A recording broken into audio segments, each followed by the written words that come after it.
Hi, everybody. Good afternoon. Meteorologist Griffin Hardy here with an update on Helene. We are expecting to hear from Georgia Governor Brian Kemp in just a moment. But first, the latest on what's happening now across our area. Before the storm has even arrived, we already have some widespread flooding issues happening now across Pickens County, Greenville County, and up into Transylvania and Henderson County. This is all of the precursor rain before the actual brunt of the storm arrives. Lots of downpours happening now with still a flash flood warning in effect for Pickens County and Greenville counties until 2 p.m.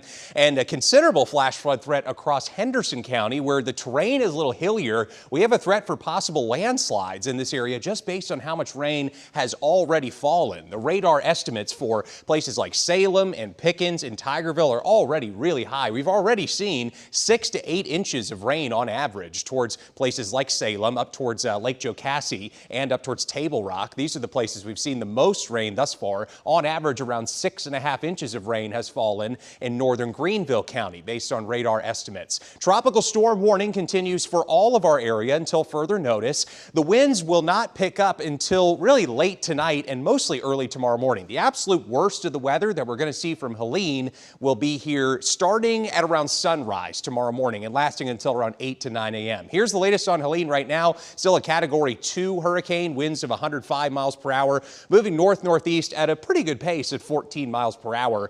But it's still in the process of strengthening, likely to become a Category 3 hurricane before it makes landfall tonight in northwestern Florida, then curving towards the north-northwest through Georgia. And because we're going to be in that right front quadrant, we're going to get probably the brunt end of the impacts from this. And the rain is not going to stop for probably another 18 to 24 hours as more of these bands of heavy rain come in. So far, all the rain we've seen has mostly been thanks to a stalled front. Now it's kind of transitioning into mostly direct impacts from the hurricane. So here's the future radar going into 9 p.m. tonight, turning still pretty heavy across the western half of our area towards far western North Carolina. The rain's really not going to let up all that much. And once again, the winds are not really going to pick up in earnest until we get to early tomorrow morning. That's when we start to be a little bit more concerned about possible trees down and power outages, especially given how much rain has already fallen.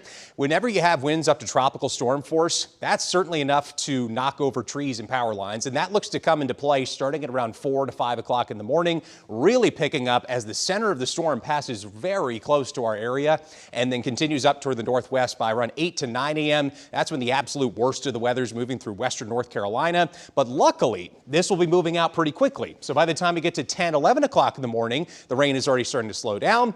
And into the afternoon, that's when we're most likely going to be on the back side of this. So again, the worst of those impacts most likely going to be felt tomorrow morning. Here's a look at the wind gusts on our latest high-res future model.